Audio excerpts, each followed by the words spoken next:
mbadde nsaba otuule nkwegayiridde ddayo otuule sisaaganamu oli mukwano gwange ddayo otuule sikunyoomye ddayo otuule tujja kunyumya dda neyanziza kyembagambe nti bw'obuulira nga tobitegeera byenjogera tovaayo njogera ku miliyoni 7 ku 10 kitegeeza nti bw'oba osituka otandikidde oba mu 5 kakadde 2 3 4 5 bwe tuzigata wano nga ziweddeyo era ngenda kulangira nti ziweddeyo sijja kukizanyiramu. Kolinse ekyokubiri essula ya 9 katuve ku lunyiriri olw'omukaaga. Naye kyenjogedde kino nti asiga entono alikungula ntono. Amakulu nti n'ow'entono akola ki? Akungula. Era asiga ennyingi alikungula nnyingi. Olw'omusanvu Bakolinse ekyokubiri 9 olw'omukaaga kati tuli ku lwa 7. Buli muntu akolenga bw'amaliridde mu mutima gwe si lwa nnaku newankubadde olw'okuwalirizibwa kubanga Katonda ayagala oyo agabana essanyu. Kati yo Bayibuli ekulaze nti n'ono asiga ekitono naye ayaniriza kungula. N'ono asiga ekingi naye akola atya? Naye akungula. Kati Bayibuli wano weegamba nti buli omu akolenga omutima gwe bwe gusazeewo si lwa kumukaka. Kakati n'olw'ensonga eyo njagala kutegeeza Oweekitiibwa Bugingo n'abasumba abalala n'abaweereza bonna nti si kyamagezi omuntu ng'asituse ng'ekyo kyalina okumuzzaayo. Ekisooka oyinza n'okumugoba gwe mwennyini mu kkanisa kubanga ekisooka aba aswadde. Kituufu kuba ono era yaswadde kuba kati yemboozi ku social media. Kati bw'ebanga yemboozi ku social media ng'ate kwali ne ku leediyo ezimu oba omaze omuswaza mu ggulu ate era azaala omwavu n'akola ki? N'agenda mu ggulu. Kati Bugingo namuwulirako emyaka egyayita ng'agamba abantu bawaayo ate lwaki babasondesa ssente z'ebisaawe. Naye mu njogera ye yalinga eyali asonda ssente ndowooza nga za gondi za Good Friday okusaba. Kati awo kye neebuuza ssente zaali zaaki kubanga nga Bugingo ekyo ekifo kya bwereere kyagulibwa abakristaayo.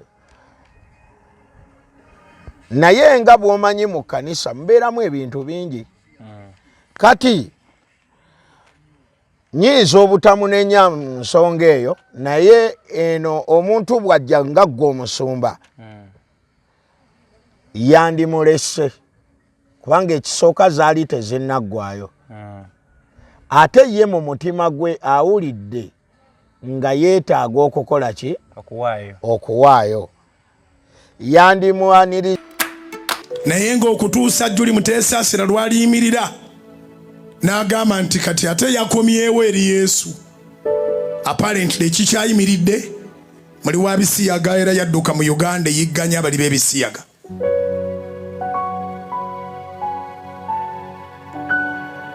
Nkikugambye kugamba nti jjukira gye wava. Enjiri yange egamba nti jjukira.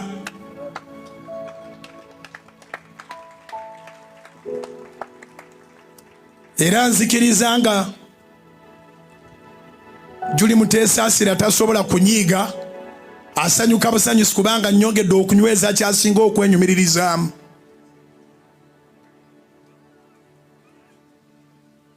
Asanyuka busanyusi nnyongedde okunyweza kyasinga okwenyumiririzaamu. Si kirungi mukyerabire nti ye identifyinga n'abali ba Bisiyaga. Julie Muteesasira omugamba ajjukire ekitali kibi ayina okujjukira akomewo alokoke era yatule obulokozi kubanga omwoyo gwe guyina okugenda mu bwakabaka obw'omuggulu. Naye gwe eyagoba omukazi oba wanobayo bunobi n'oleeta omulala ffe Bayibuli egambye oba oyenze ate nga buli mwezi n'omugwagwa yenna n'omulimba kubanga olimbira ddala. Watulimba nti tewaliiwo kibi kikuleetera goba ki mukyala ate enkeera ne tukusanga ng'oyina gw'opepeya naye osula naye juzi n'otugamba nti omuntu bamugamba okuwaayo okuzimba ekkanisa n'agaana sente n'azimbiramu bamalaaya ate nga ggwe kyekintu kyekimu kyowakola gw'olowooza bugingo ggwe toweetaaga kujjukira naawe okomewo nze na buli muntu yenna gw'olaba mu nsi muno kati bayibuli egamba nti kubanga ffe ffenna kitugwanira okulabisibwa Kristo walisalira emisango buli muntu aweebwe bye yakolanga mu mubiri gwe bwe yakolanga ebirungi oba ebibi ffenna tugenda kulabisibwa si Juli Muteesa asira yekka wabula ffenna boolaba ku nsi kuno oba musumba oba mubuulizi wa njiri oba mukulisitaayo oba ani ffenna tugenda kulabisibwa mu maaso ga Kristo wagenda okusalira omusango n'oyo anaawasanga eyagobebwa bba naye ng'ayenze kaakati bugingo ekimutuleetera agenda awase kiki embaga gyagenda okukola embaga akuba yaki kubanga bayibuli ekugambye wano eyogera wano mu Bakolosaayi 3:17 egamba bweti era buli kye munaakolanga mu kigambo oba mu kikolwa mukolenga byonna mu linnya lya Mukama waffe Yesu Kristo nga mwebaza Katonda Kitaffe ku bubwe buli kye tulina okukola tulina kikola mu linnya lya Mukama waffe Yesu kati eyo embaga gyagenda okukola teyeetaaga ajjukire akomewo agikube Mama Teddy nze mbadde mmanyi nti era kaakati abadde ayina agikuba Mama Teddy kubanga eri gye baasooka yali ya bwavu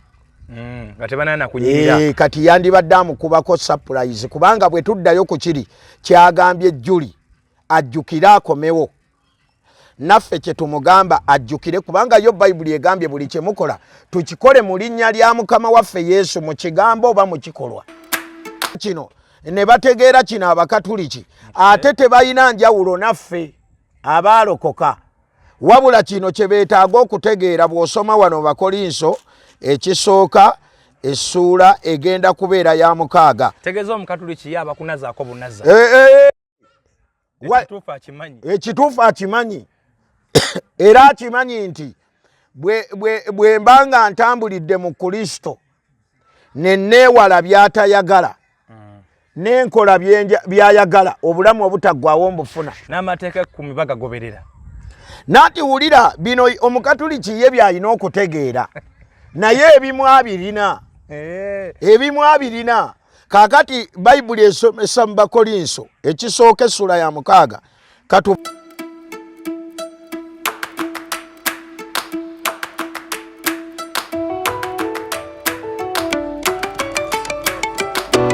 nnyo Mukama waffe yeebazibwe mwena abatugoberera mwebale nnyo mwebalire ddala abasobodde okubaako bye mwekolera tubakulisaayo nnyo mu mazuukira ga Yesu Kristo tubakulisaayo nnyo mu Easter abasobodde okuvaayo nga muli balamu nammwe abasiraamu abakyagenda maaso n'okusiiba nammwe tubaagaliza birungi byerere nga following emboozi zaffe nga we mulayikinga we mukomentinga bannayuganda abali mu Uganda n'abali ebweru wa Uganda mwena tubabuuzaako mu ngeri ez'enjawulo tuli ku Kimbo Updates lunaku twongera okwebaza abatugoberera mwebale nnyo mwebale ddala okutugoberera nga entakera era ekyo tukyebaliza Katonda ku lwammwe ne ku lwa budde bwe muwaayo omusumba Osman Konkona gwe tukomyewo nate olwaleero tugenda kunyumyamu ensonga zaffe ez'enjawulo tujja kuddamuka ku bibuuzo bibanga bibiri emboozi ey'emabega obanga munaye mwabuuza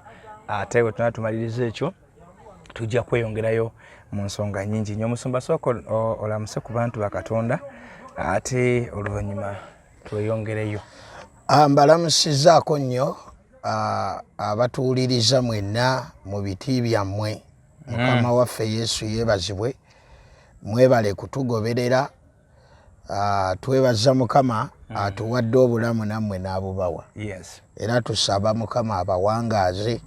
Ate ekyokubiri kasita otuuka mu mwezi guno ogwokuna kitegeeza waba wasigadde emyezi ng'ebiri oyingire ogw'omukaaga.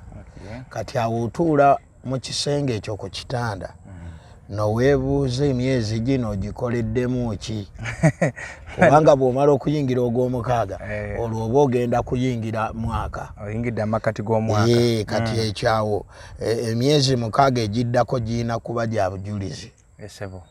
Mukama abawo omukisa. Okay, tugenda kwogera ku bintu bingi nnyo. Tugenda kudda mutune ku Pastor Bugingo Neera. Ate tugenda kutuna ne ku leero musomanya yatune ku kabonera kwa musalaba. Nalabye mu Easter musalaba naddala olw'enzikiriza obudagenda batambuze ku buli musalaba beetisse emisalaba abamu n'abamu baagala obakomerera nenga ajja kubuuza musombaddemu atusomese ku nkozesa y'omusalaba eyo n'omusalaba. Olwo n'akantu kendabye ku TikTok nako njagala okasomeseeko. Ndabye mwana buwala ng'agenda kwanjula aleese omukolo ewaka ayambadde gomesi bulungi nnyo n'ebyo ne babitaddeko ne make-up ne baganda be ne taata we nga tebanaba kugenda ku mukolo basoose ne bakkirira ku bijja. Ndowooza maama w'omugole yafa ng'omukolo guno atera okutuuka ne bayongoosa ebijja ne bayeera ne bakola ki nga bambadde bulungi engoye zaabwe ez'omukolo amakanzu ne gomesi na biki. Sitegedde ekikolwa kyekitegeeza ekyo okugendako awo tugenda kuba nawe osomesaawoko. Enkwatagana y'omulamu n'omufu tugirabe ate oba oli awo tunaluyita olunaku. Musumba tutandikire wali oba wakalabye tutandikire wa omusumba kantandikire ku gundi katandikire ku Omusumba Bugingo yagobye omuntu ku kituuti yabadde aleese ensigo ye nga ya mutwalo gwa ssente. Ekyamugobezza kuleeta ssente entono. Gwabadde mutwalo? Nalabye nga kadde akapapula k'omutwalo. Oba zadde 15 oba mutwalo. Ekyamugobezza kugira mu ba mitwalo obukadde. Wamusomyi agambye kyetaagayo ku ssente n'ayita abantu ne bajja n'ono mwe yajjidde. Ekikolwa ekyo eky'okugoba omuntu aleese ssente entono kituufu? Ekisookera ddala kati nga ffe ekkanisa Katonda atwanirizanga bwe tuli. Yes. Naye waliwo ebintu bya mirundi ebiri. Waliwo Katonda okugamba nti yita abantu ba mitwalo 10.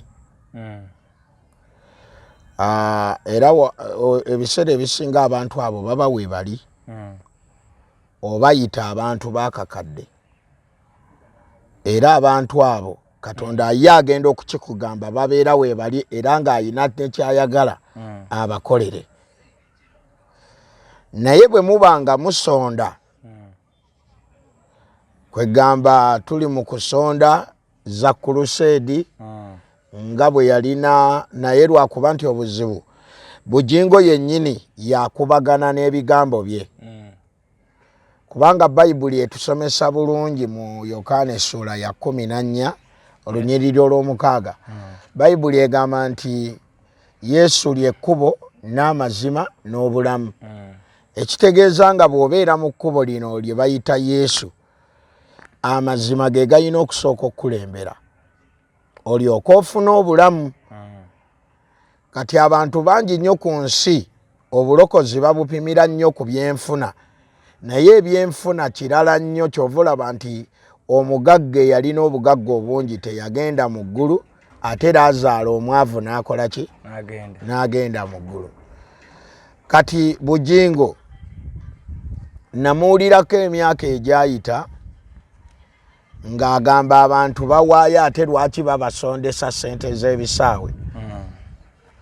Naye mu njogera ye yalinga eyali asonda ssente ndowooza nga za gondi za Good Friday okusaba. Kati awo kye neebuuza sente zaali zaaki kubanga nga Bujingo ekyekifo kya bwereere kyagulibwa abakristaayo. Naye nga bw'omanyi mu kkanisa mubeeramu ebintu bingi. Kati nyinza obutamunenya mu nsonga eyo, naye eno omuntu bw'ajja nga ggwe omusumba yandimulese kubanga ekisooka zaali tezinnaggwayo. Ate ye mu mutima gwe awulidde nga yeetaaga okukola ki? Okuwaayo. Yandimwaniriza zeni n'amuggyako kyalina n'aga nti naye abantu bensinga okwetaaga njagala tutandikire mu ssente bwe ziti ng'ono tamuzizaayo. Olw'ensonga Bayibuli etusomesa ku mukyalo ono gwe njagala twetegereze nnyo, ate ye Yesu yamuwaana nnyo. Omukyalo ono ali mu kitabo kyaffe kino ekya Makko essuula egenda kubeera ya 12 okuva ku lunyiriri olw'41 paka 44. Yesu n'atuula okwolekera eggwanika n'alaba ebibiina bwe basuula ffeeza mu ggwanika, bangi abagagga abaasuula ebingi. Awo nnamwandu omwavu n'ajja n'asuula ebitundu 2 yedde kuleete.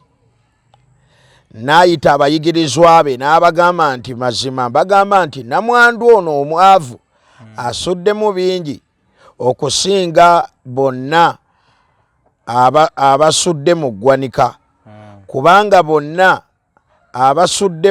abasuddemu ebifikidde, naye ono mu kwetaaga kwe asuddemu kyonna kyali nakyo mu bulamu bwe bwonna.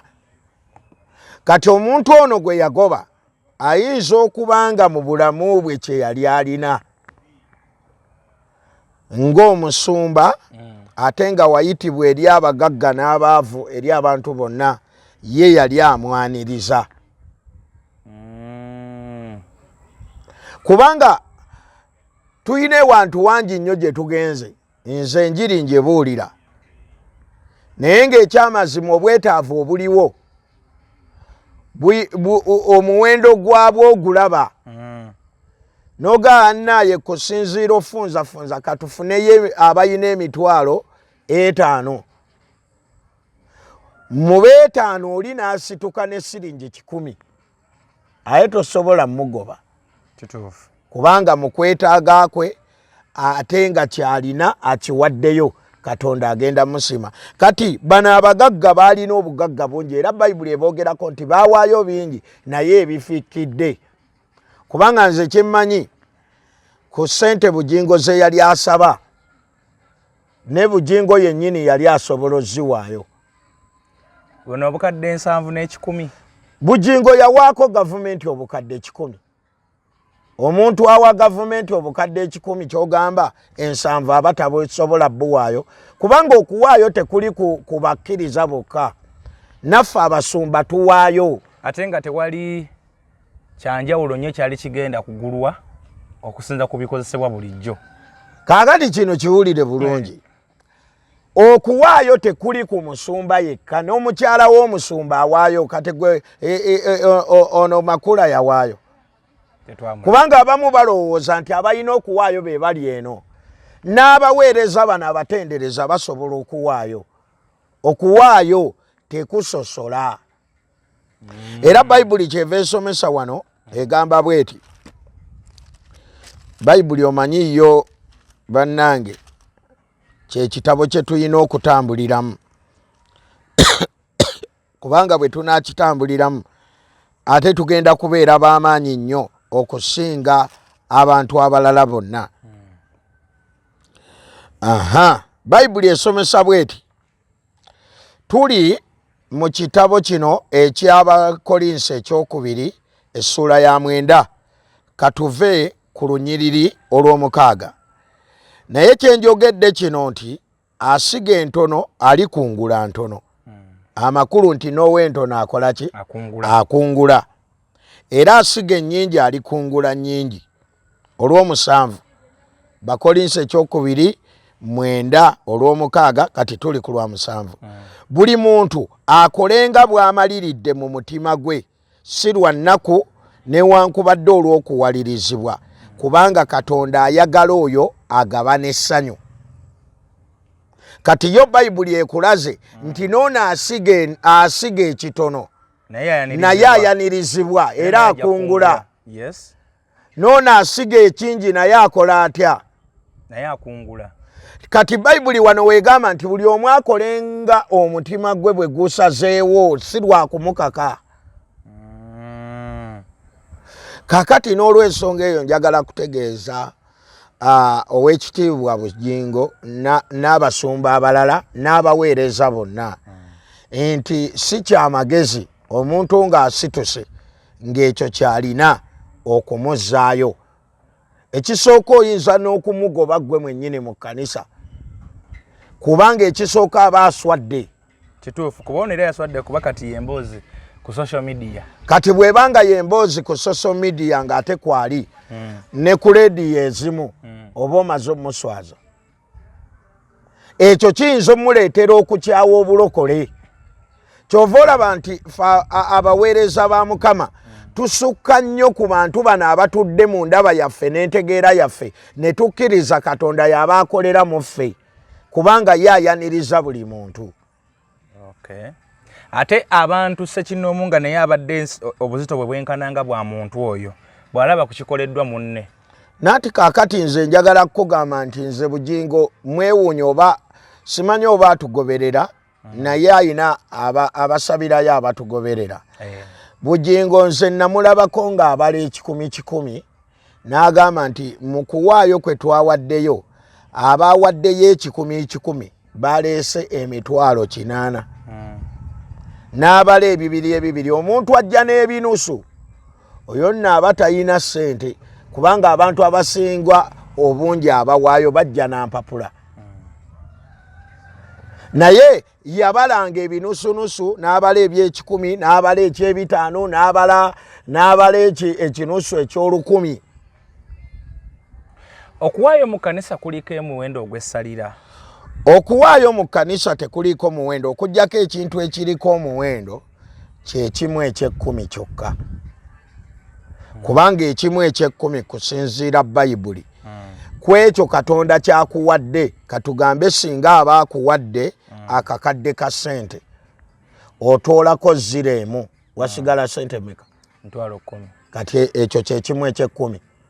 Kitegeeza bwe ziba siringi 1,000 otoolako 0 n'osigaza ekimu eky'ekkumi. Kati ekyo kye kintu Katonda kye yatulaga engeri gye tukiwaayo. Naye ekiweebwayo omuntu awaayo ku kusinziira bw'afunye. Nnyinza okuba nafunye obukadde 2 mu ssaala gye nasabye nenfuna obukadde 2 nenga akempeeyo 2 ng'owaayo 2 oba kampeeyo kamu oba 5,000.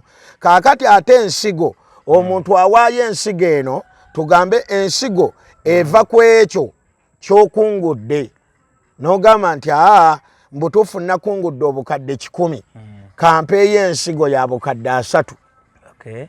Olira kaakati ekyo ebyo biva mu ggwe okuggyako ekimu eky'ekkumi kyekyalambikibwa. So nawe awo bantu beetaaga okumanyawo ensigo, ekiweebwayo, ekimu eky'ekkumi abantu ndowooza babimikisinga. Nanti kaakati ensigo osobola oggiwa omusumba yenna ne bw'aba si wa kyakiyo. Lwaki? Ayinza okuba yakusabira. Ensigo osobola oggiwa n'oganze ngenda giwa ku crusade nga bwe tulina crusade. N'oganze ensigo yange ngenda giteeka mu crusade. Ensigo osobola ogiweereza bakateeyamba. Lumu twali tutambula nga tuli ku Masaka Road okwo. Nali n'omusumba wange. Ne tuyita ku kyaki nga tetugimanyi. Naye balinawo omukolo gw'okusonda ssente ez'okuzimba ekyaki.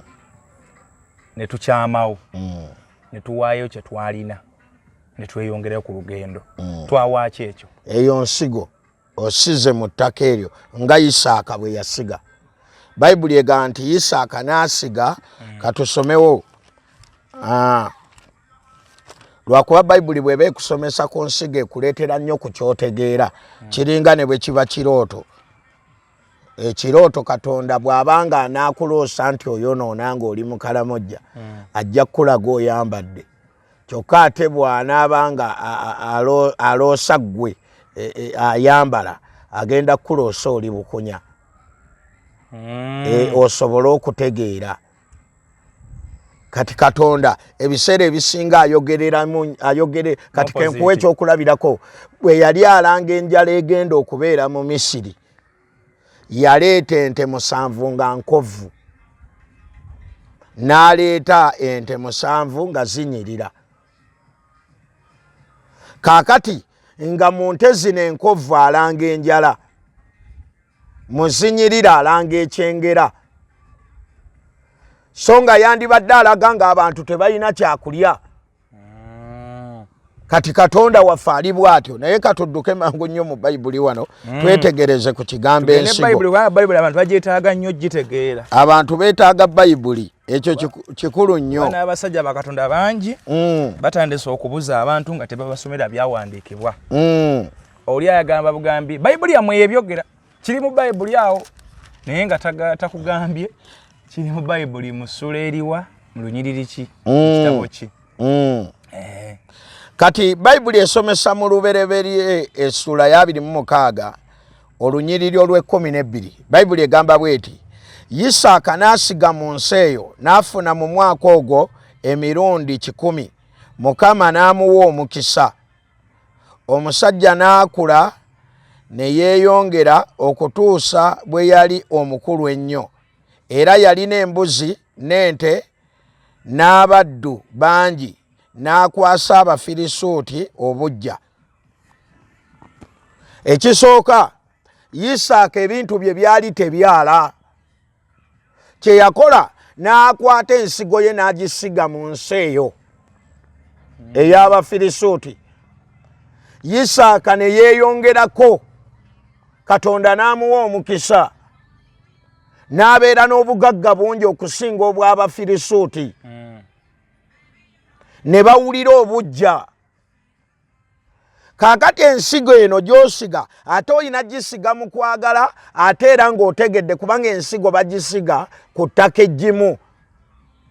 Kati mu mwoyo ettaka eggimu lyeririwa nti kyangu nnyo okusiga mu bannamwandu mu bamulekwa mu njiri mu mirimu egikolebwa mu kkanisa bagula ttaka oyadde ekkanisa si yammwe naye owulidde egindi bagula ettaka lya kkanisa kubanga ekyo toli mu kusiga mu muntu pasono. Ekintu omukulembeze eggwanga kyakola n'owulira nti yagulidde ab'egindi ettaka awadde omusumba w'egindi emmotoka babadde batuuza mufuti egindi abaweereza emmotoka ye aba akola kyekyo. Kaakati omukulembeze nga tuggyeko kuwaayo nga pulezidenti naye ng'omukulembeze gwe twogerako Yoweri Kaguta Museveni Tibuhaburwa nga ye ne famire ye kubanga mukristaayo kimukakatako okuwa ekimu eky'ekkumi kimukakatako okusiga mu buweereza bwonna nga ennyumba ye.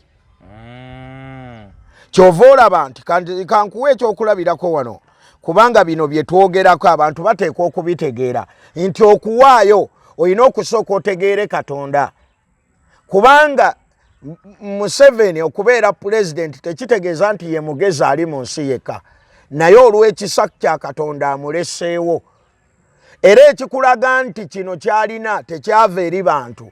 Olwaleero bw'aba ayagala kumanya ayite mu kibuga nga tayinaako bamukuuma abaki asobola okutegeera wayinza okubaawo abamukuba amayinja abamuvuma abakola buli kimu yekoleko sampling naye kiki ekimulaga nti olaba waliwo abantu bangi nga bamusabira n'okufa naye ani amulese nga mulamu.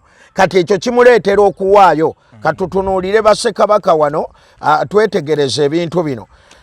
mu linnya erya Mukama waffe Yesu omwana wa Katonda omulamu.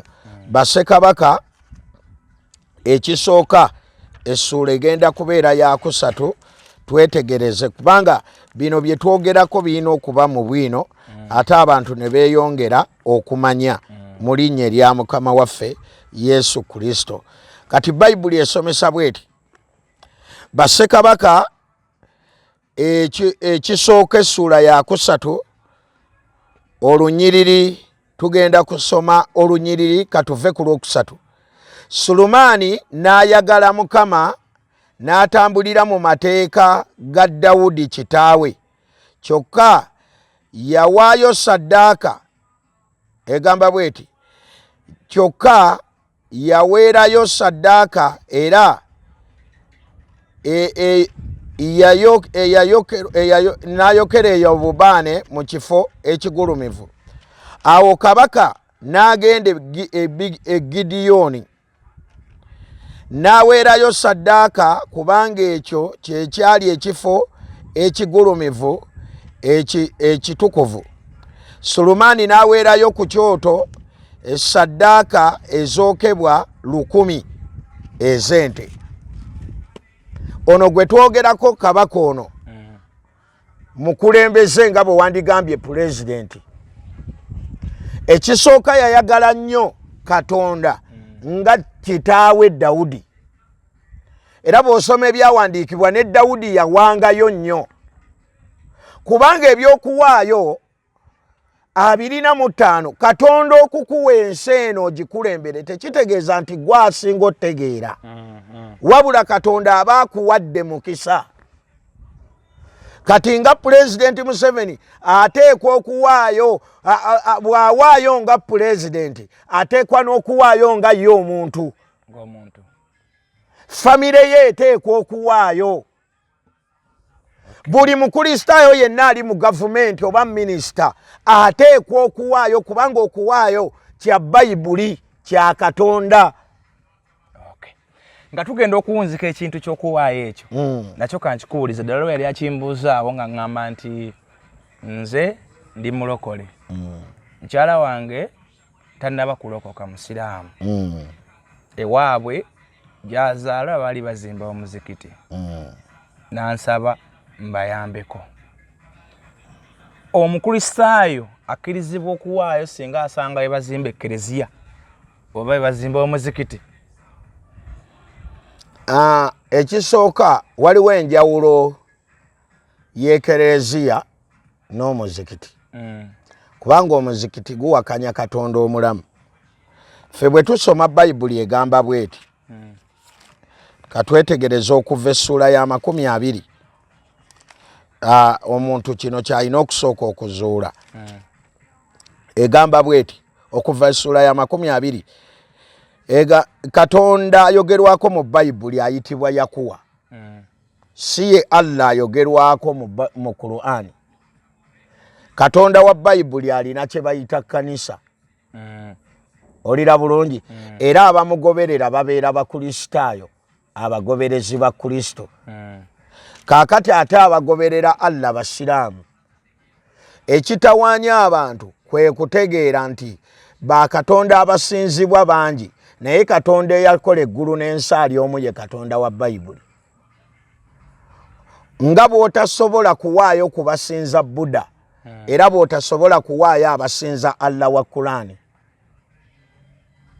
kubanga naye yennyini awakanya owa Bayibuli. Allah wa Qur'ani? Kubanga ono agamba nzaala, oli agamba tazaala. Oli owa Qur'ani ayita bano abakafiiri. Kati Bayibuli egamba bweti okuva essuula ya 20 olusooka n'olwokubiri, Katonda n'ayogera ebigambo bino byonna ng'ayogera nti nze Mukama Katonda wo eyakujja mu nsi ey'Emisiri mu nnyumba ey'obuddu, tobeeranga na bakatonda balala wendi. Kati bw'obanga ono Katonda akimanyi waliyo abeeyita bakatonda era basinzibwa, waliyo Dagoni, waliyo Owobusobozi, waliyo Kulisina, abo bonna gye bali, Buddha gye bali, bonna balina amasinzizo. Kati tosobola kuyamba ku masinzizo gaabwe. Ate Kereziya. Nanti Kereziya bakkiriza nti Yesu mwana wa Katonda. Era afa n'azuukira. Era yafa n'azuukira. Mu nsomesa ya Kereziya. Mu nsomesa ya Kereziya era bakkiriza nti Yesu mulokozi. Era bakkiriza nti mwana wa Katonda. Era Yesu bwe yali atusomesa yagamba bw'ati, nze kankulage Yesu ebintu bye yatugamba wano. Biri wano mu Bayibuli wano. Biri wano Yokaana essuula ejja kuba ya 10. Yokaana essuula ya 10. Katugituukemu twetegereze. Agamba bw'ati. Yokaana essuula ya 10 katuve ku lw'11. Nze musumba omulungi, Yesu ebyo byatugamba. Nze musumba omulungi, omusumba omulungi awaayo obulamu bwe ku lw'endiga. Olunyiriri olw'16 agamba bw'ati. Era nnina endiga endala ezitali za mu kisibo kino. Nazo kiŋŋwanira okuzireeta ne ziwulira eddoboozi lyange. Era ziriba kisibo kimu omusumba omu. Kaakati ekibuuzo kino nkwenyizo kiddamu nti Omukatuliki akkiriza nti Yesu mwana wa Katonda. Naye Omusiraamu takkiriza. Awo twawukanira. Kaakati Yesu agamba nninayo endiga ezitali za mu kisibo kino. Nazo kiŋŋwaniro zireeta. Kati olw'okuba nti Abakatuliki bakkiriza nti Yesu mwana wa Katonda yafa n'azuukira. Kati ebisigadde Yesu yasobola bibateekamu. Kubanga bwe banaategeera kino ne bategeera kino Abakatuliki ate tebalina njawulo naffe abaalokoka. Wabula kino kye beetaaga okutegeera bw'osoma wano Bakolinso ekisooka essuula egenda kubeera ya 6. Tegeeza Omukatuliki ye abakunazaako bunaza. Ekituufu akimanyi. Era akimanyi nti bwe mbanga ntambulidde mu Kristo ne neewala by'atayagala n'enkola by'ayagala obulamu obutaggwaawo mbufuna. N'amateeka 10 bagagoberera. Nati wulira bino Omukatuliki ye byalina okutegeera. Naye ebimu abirina. Kaakati Bayibuli esomesa mu Bakolinso ekisooka essula ya 6 katuve ku lunyiriri olw'9. Bayibuli egamba bweti. Egamba oba temumanyi nga abatali batuukirivu tebalisikira bwakabaka bwa Katonda. Temulimbibwanga newankubadde abakaba, newankubadde abasinza ebifaananyi, newankubadde abenzi, newankubadde abafuuka abakazi, newankubadde abalya ebisiyaga, newankubadde ababbi, newankubadde abeegombi, newankubadde abatamiivu, newankubadde abavumi, newankubadde abanyazi tebalisikira bwakabaka bwa Katonda. Kaakati nze Abakatuliki mbamanyiiko ekintu kiri kimu nti waliwo ebintu bye bakyatambuliramu. Kubanga Bayibuli bwe kugamba nti okunywa omwenge kireke n'okisigalamu awo we wali obuzibu. Nga bw'ojja okulaba nti ojja kusanga omulokole nga yalokoka naye ng'akyatambulira mu bwenzi. Kitegeeza nti naye eggulu tajja ddigendamu newankubadde nga akkiriza nti Yesu mwana wa Katonda. Ekyokubiri n'osanga omulokole ng'avuma abantu. Kati yo Bayibuli egamba nti abavumi tebagenda kuyingira ggulu. Kati Omukatuliki akyakkiririza mu bifaananyi. Oba ontegeera bulungi. Akkiririza mu biki? Mu bifaananyi. Kati bw'abanga akkiririza mu bifaananyi era ng'akyatambulira mu bifaananyi awo we wali obuzibu bwokka. Eyo tuvuddeyo tube tugenzeyo bugenzi. Naye Musumba Konkoda kuba asomesa. Nzizayo ku Pastor Bugingo. Pastor Bugingo yayogedde ku muyimbi Julie Mutesasira. Agamba nti Julie Mutesasira yali mukazi mulungi nnyo era ng'alina message etwala abantu mu ggulu. Era n'ayimbamu okweneyo ku buyimba bwe lisiti ya Mukama gwaddako.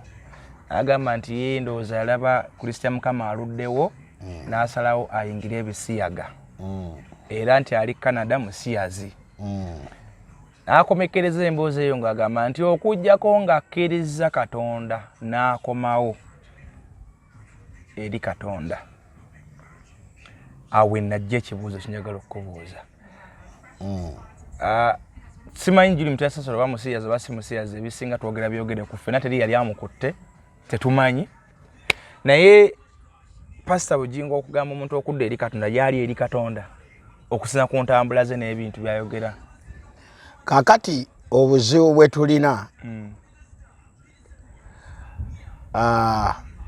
kwe kwagala fe okukozesa kino katwetegereze Bayibuli eno. Abakolinso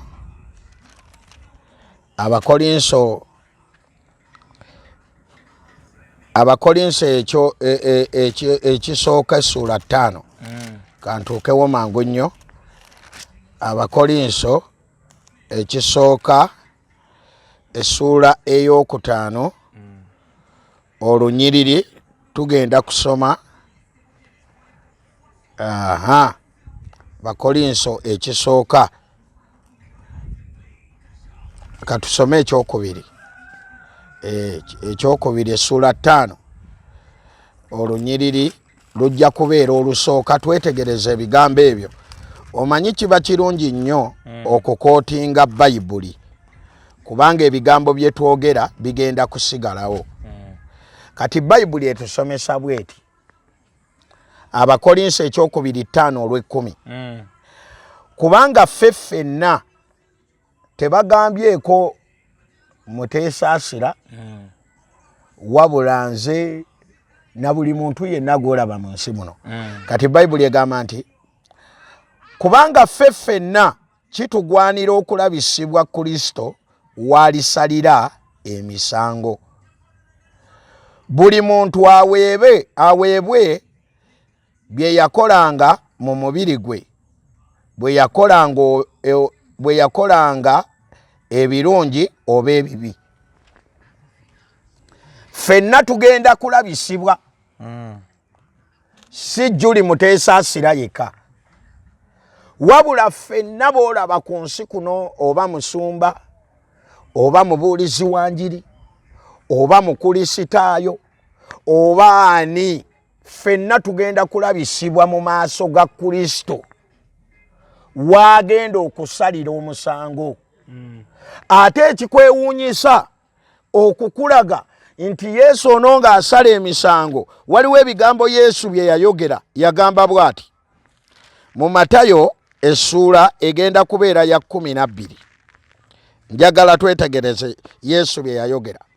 Matayo 12 olunyiriri olwa 36 n'37 agamba bw'ati era mbagamba nti buli kigambo ekitaliimu abantu kye boogera balikiwoleza ku lunaku olw'omusango.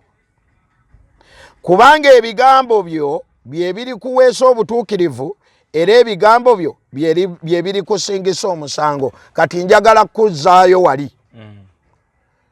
Kale Julie Mutesasira otugambye ye akola ki? Yafuuka musiyazi. Naye ate ggwe n'okulimba olimba. Igwe oyinayo omukazi atakkirizibwa mu byawandiikibwa gw'osula naye. Ovuma abantu. Ate nga Bayibuli yino tugisomye bulungi nnyo, kanziremu olunyiriri luno luli mu Bakolinso. Twetegereze kubanga Yesu yagamba nga tonnaba kusonga mwoli. So olaba buli lw'osonga bw'oti naawe n'engalo ekutunuulira. Naye ye Yesu yagamba nga tonnaba kwagala kujjamu kantu akali mu liiso lya munno.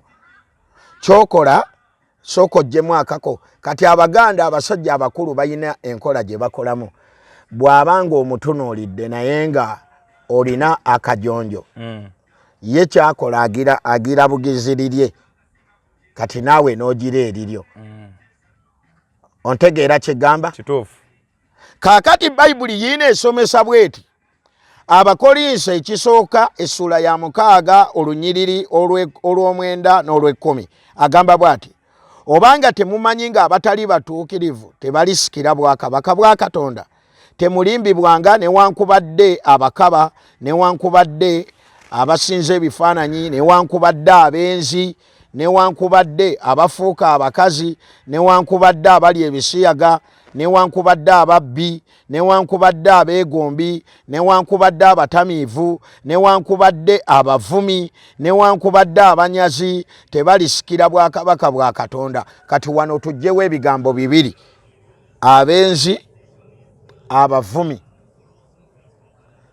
Kati Julie Mutesaasira ye tavuma naye gwe ovuma ate obwenzi kwotudde obulemeddemu naye ku lunaku luli ffenna tugenda mu maaso ga Kristo walisalira omusango oyina obukakafu nti gw'ogenda kuguwona. Tetugamba nti Julie Mutesaasira kyalimu takivaamu. Nze amagezi ge nandiwadde Julie Mutesaasira nti waliyo geyeena bw'abanga ekimwogerwako kyalimu yeetaaga okivaamu kubanga tamanyi lunaku lwagenda kuva mu nsi. Naye naawe ali mu kugamba oli wano bwe tusoma bayibuli tulaba ebigenda okukulemesa kubanga bayibuli ekugambye ebigambo ebikuvaamu nabyo bagenda bitunuulira wali nga basala omusango. Era agambye nti ensobi nti abaana ba Mutesaasira kati be babonaabona abantu bababuuzabuuza. Abaana ba Mutesaasira tebasobola kubonaabona. Ffe twazaalibwa bakitaffe bye batambulirangamu si bye batubuuza kubanga nze taata wange yali musiraamu naye bwe nnyimirira tebambuuza ku kitange bambuuza ku Yesu. Abaana booli nga ye ababe bwe batababuuza ku byamakula kati aleme kutulowoozesa nti ye byakola byonna tubibuuze bazadde be oba nti ye abamutuufu abalala bakola ebikyamu. Bujinga alina okutegeera nti bayibuli eno tegenda musosola. Tetumugaana asobola okubuulira enjiri nga takonye ku mannya g'abantu kubanga ffe ffenna twali twayonoona. Era nga buli omu bayibuli yiina esomesa bweti katusome wano mu Isaaya. Bayibuli yiina esomesa bweti kino abantu kye balina okumanya. Isaaya tugenda gyetegereza essula ya 53 olw'okutaano n'olw'omukaaga. Bayibuli egamba bweti Isaaya 53 olw'okutaano n'olw'omukaaga. Naye Yesu yafumitibwa olw'okusobya kwaffe, yabetentebwa olw'obutali butuukirivu bwaffe. Okubonerezebwa kw'emirembe gyaffe kwali ku ye, era emiggo gye gye gituwonya. Olw'omukaaga. Ffe ffenna twawabanga endiga, twakyamira buli muntu mu kkubo lye, naye Mukama atadde ku ye obutali butuukirivu bwaffe ffenna. Kati ffenna twali twakyama. Yesu bw'agenda ku musaalaba ffenna n'atufiiririra. Olwaleero bw'okkiriza Yesu n'olokoka obutali butuukirivu bwo bwonna Yesu yabwetikka dda. Kaakati bayibuli tetugamba nti mu bana abaawaba bujingo taliimu. Era bayibuli terina weetugambira nti ye taliyimirira we basalira musango. Ng'ayimirira ku katuuti n'ayogera ebigambo obutuukirivu buno naye kimugwanira okubutunuulira nga ye. Naye ne yeekebera. Era ne baasumba n'abategeeza. Ekirala njagala kumusaba yeewalenga nnyo bw'aba abuulira enjiri atambuze nnyo erinnya lino lye bayita Yesu nga bw'olaba wano ono omusajja kye yakola. Akozese nnyo bayibuli. Olira bulungi. Kubanga kaakati gw'omanyi ki si buli alokoka nti ajja kujja mu maaso ga bujingo. Omuntu alokoka ng'akkiriza Yesu. Bayibuli eyogera mu Baluumi 10 olunyiriri olw'ekkumi nti omuntu akkiriza na mutima gwe okuweebwa obutuukirivu n'ayatula n'akamwa ke n'alokoka tegamba nti genda ewa bugingo. Kati Juli leero osobola okumubeerako wiiki nnamba nga ye yeenenyezza ku Mande. Kyenva mugamba yeewala ennyo amannya g'abantu okugateeka mu bintu bino. Erinnya eryetaagisa okubuulirako mu njiri lyerino. Bayibuli esomesa bweti. Ebikolwa by'abatume essula ya 8 olunyiriri olwokuna. Bayibuli egamba bweti. Abo bwe baasaasaana ne bagenda nga babuulira ekigambo kya Kristo. Filipo n'aserengeta mu kibuga eky'e Samaliya n'abuulira Kristo. Kaakati toweetaaga kubuulira Juli Muteesaasira. Toweetaaga kubuulira Katuutiko ng'obuulirako Kayanja oba obuulirako Ssennyongo oba Kiganda. Akatuuti kayina kubuulirwako Yesu. Kubanga Yesu ge maanyi agalokola. Alokola abantu mbibi byabwe. Bayibuli etusomesa mu Matayo essula esooka olunyiriri olwabiri n'olwabirimu. Bayibuli egamba nti Yesu Kristo yalokola abantu mu bibi byabwe.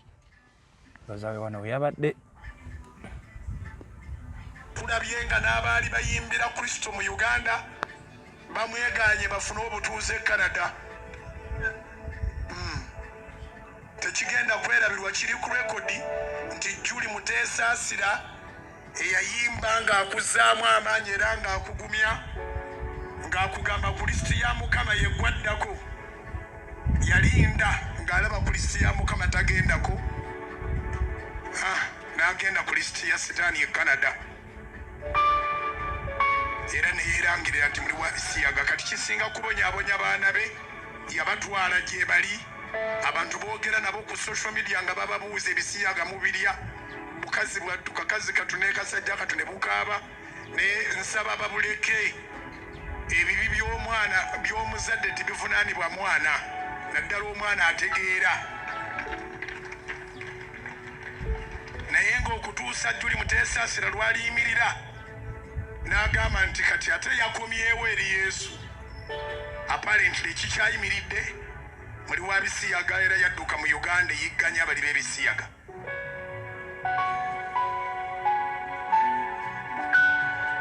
Nkikugambye kugamba nti jjukira gye wava. Enjiri yange egamba nti jjukira. Yoyo omusomba. Kaakati kyenjagala ow'ekitiibwa Bujinga asooka ategeere. Nga tonnagamba Juli Muteesaasira ajjukire gye yava. Igwe ojjukira gye wava. Kubanga naawe olina okujjukira.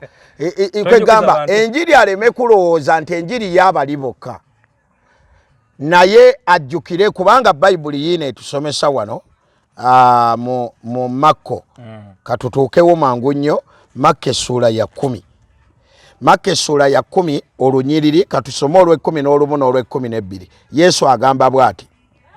N'abagamba nti buli muntu yenna anaagobanga mukazi we n'awasa omulala ng'ayenze okumusobya.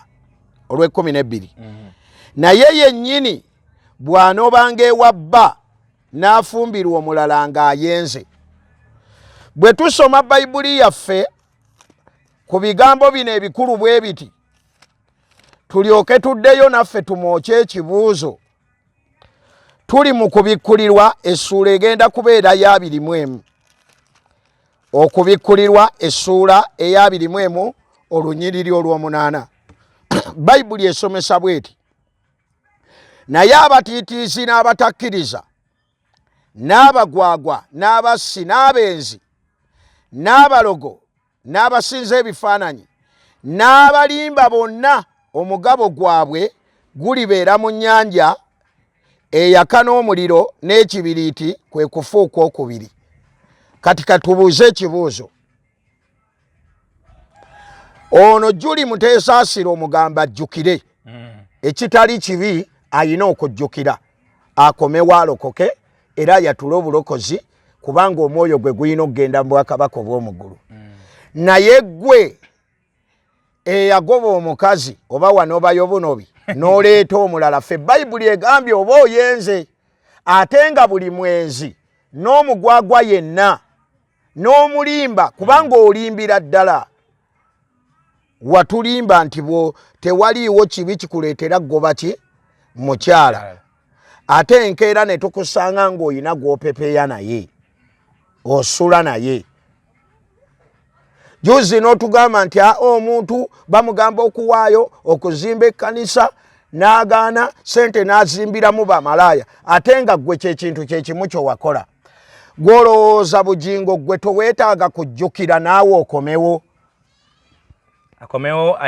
kubanga eno enjiri gy'oyogedde entuufu bugingo naye nsuubira nti naawe nange kennyini ayogera nnina okwekubamu ttooki nzijjukire nange enkomewo naye ggwe ky'ogamba ffe twetaaga okudda abalala oba abali eyo be beetaaga okudda ggwe toweetaaga kujjukira n'okomawo mu bufu bwe bumu obwo yalangiridde embaga agenda kuwasa Suzanne Makula yalangiridde embaga simanyi banyiza okafuna ano naye nga yalangiridde era n'agamba nti buli omu kale atandika otegeka ekiteeteeyi weeteteeyi gitegeke owa Gomesi gitegeke by'onooyambala ku mukolo gwe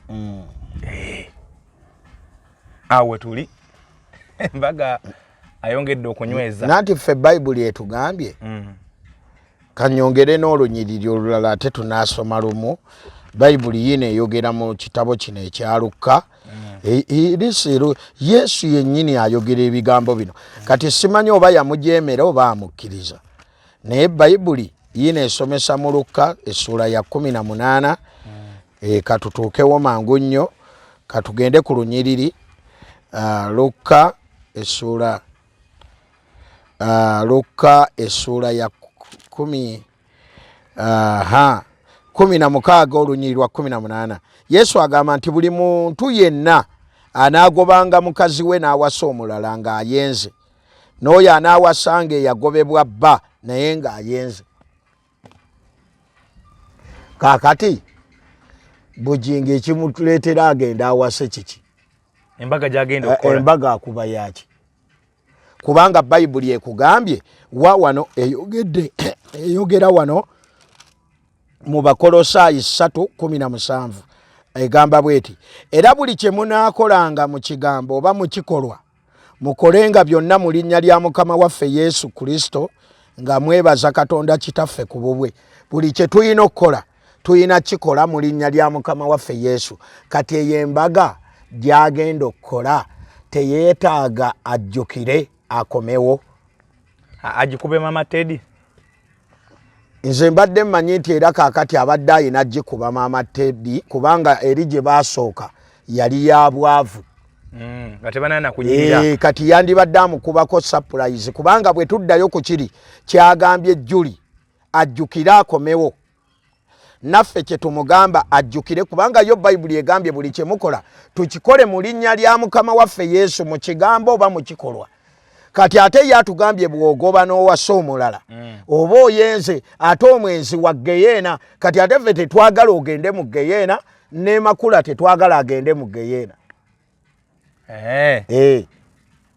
yabagambye nti muli bubwa mbutanisa n'amaloboozi mabi nnyo Pentagon nanti kaakati obubwa si bwasaba ssente wangi obubwa si bwasaba ssente bwasaba ssente kuba nze nalabyeko akatambi ng'alaga nti gye baakomye okyogera ate abo bennyini abakyogedde ne baweereza ssente kati obubwa si bwasaba ssente kubanga yabadde mu kkanisa n'asaba ssente n'amala ng'ab'ekkanisa ziganye n'asoma ennamba y'essimu abali ebweru kati abali ebweru ffe bayibuli etugamba nti bwe bubwa nabwo bwaleese nabwo obubwa bwaleese kubanga abali ebweru bayibuli beeyogera ku abo abatambula obubi katusome bayibuli eno abatambula obubi bayibuli beeyogerako naye ate gwe booyita obubwa ate bw'osomedde ennamba z'essimu bayibuli esomesa bweti mu kitabo kino eky'Abafiripi essula 3 olunyiriri tugenda kusoma Abafiripi katugituukemu mangu nnyo twetegereze ebigambo ebikulu bwe biti aha Abafilipi essula egenda kubeera yakusatu katusome olunyiriri olwekubiri. Bayibuli egamba bweti mwekuumenga embwa, mwekuumenga abakozi ababi, mwekuumenga abeesala. Kati Bayibuli ffe tulaze nti embwa be bakozi ababi, embwa be abeesala. Olira bulungi? Embwa beba abatatambula n'ekigambo kya Kristo. Kakati bano boyita abatali mbwa abatuula ku Kanani, sente bwe zaaganye n'osomera bana boyita abakyamu n'obasomera ennamba ate ne bakuwa sente nga kiva mu kamwake naga nti embwa zennyini zaleese sente. Kitegeeza ebigambo byamala n'abirya. So nze njagala mugamba nti enjiri yandibuulidde Yesu aleme kuvuma bantu. Kubanga omuntu omuvumi mu ggulu tagenda.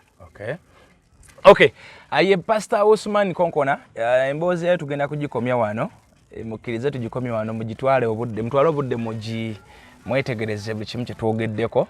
Leero kamuwa omukisa abaatuze ku bulokozi kubanga bunaku tufuna abagenyi abapya nga gwe muligo gusoosa okubeera ku channel eno. Funa omukisa guno otwale Yesu ku bwereere ate era bwe bityo n'ebirala bijja kujja soko yatuza abantu obulokozi. Bayibuli eyogeramu Timoseewo ekisooka essula 2 olunyiriro lwokusatu n'olwokuna. Kino kye kirungi ekikkirizibwa mu maaso g'omulokozi waffe Katonda ayagala abantu bonna okulokoka era okutuuka mu kutegeerera ddala amazima. Kaakati Bayibuli n'esomesa ekigambo kino kyemba nsoma wano kiri mu Matayo essula ya 10. Matayo essula eye10 katukisome mu linnya erya Mukama waffe Yesu Kristo omwana wa Katonda omulamu. Bayibuli egamba bweti Matayo 10 olunyiriro lwa 32. Kale buli muntu yenna alinjatulira mu maaso g'abantu nange ndimwatulira mu maaso ga Kitange ali mu ggulu, naye yenna alineegaanira mu maaso g'abantu nange ndimwegaanira mu maaso ga Kitange ali mu ggulu. Kaakati ddamu ebigambo bino gamba nti ayi Yesu pulidde ekigambo kyo nsazeewo okulokoka, sangula amannya gange mu kitabo ky'okufa ogawandiike mu kitabo eky'obulamu. Njatula nti Yesu mwana wa Katonda yafa n'azuukira era nneenenya obutali butuukirivu. Onsonyiwe Mukama nga ndi mu maaso go onyweze mu bulokozi. Amiina. Tuli wano ku Jesus is the Bread of Life kanisa ya Musumba Konkona ateekateeka crusade gagadde mwezi gw'omukaaga. So kyasobolera okusigala ng'oyimiridde n'olukuŋŋaana luno embeera esobola okuba ng'etambula. Waliwo abantu abakutumidde Madamu Mary ali California mu America yangambye akutumidde. Awo ne mukwano gaffe omulala Naalonga ali Canada era naye yakutumidde. N'omulala awo yakutumidde erinnya linvudde muto naye nga naye alabika ali either Canada oba mu America. Nja kumucheki nga bakutumidde bagambye nti enjiri eno ebakola bulungi nnyo era batambuliza ekyeyo. Owa California yani? Ye Mary. Sister Mary Mukama akublessing California. Naalongo natera okunkubirako naye ennaku zino tubadde busy naye mutumiddeko nnyo n'abalala bonna abatugoberera. Okay. Kale njagala bategeeza Dr. Beaver Organic, Dr. Richard Senjobe wa Beaver Organic wali Mengo agamba nti gendayo gwalina okusomozebwa kw'enjawulo mu ndwadde ezitali zimu, zino zi UTI, zino zi ulcers, zino zi kasikonda, zino zi biki endwadde ezo zityo. Agamba nti gendayo akujjanjabe ng'akozesa natural products, akozesa ebintu bya bulijjo bino omuddo n'ebintu ebyokunsikosika ebyo byakozesa n'asobola okuba ng'akujjanjaba. Abasajja nga wagazi wa prostate tokyasobola kusiba musulo akawago kaddiwa naawe genda yasobola okuba ng'ateera akujjanjaba. Basangibwa Mengaawo ku Hamukasa Road opposite Mengo Court wali ekikubo ekyamawaawo oba opposite Masengere Building era ekizimbe obeera okiraba ekya Beaver Organic. Masaka gye bali, Ejjinja gye bali, Eruwero gye bali n'ebitundu ebirala abyonna ojja sobola okuba nga obafuna bonna nawe babalemi jangu Mengo ku Biva Organic basobola kuba nga bakujjanjaba ate mwabagala emikolo okyasobola okumukubira ku 0701827363 ng'oyagala nkolera omukolo gwo mu ngeri esinga okubeera ennungi ate ey'obwa Katonda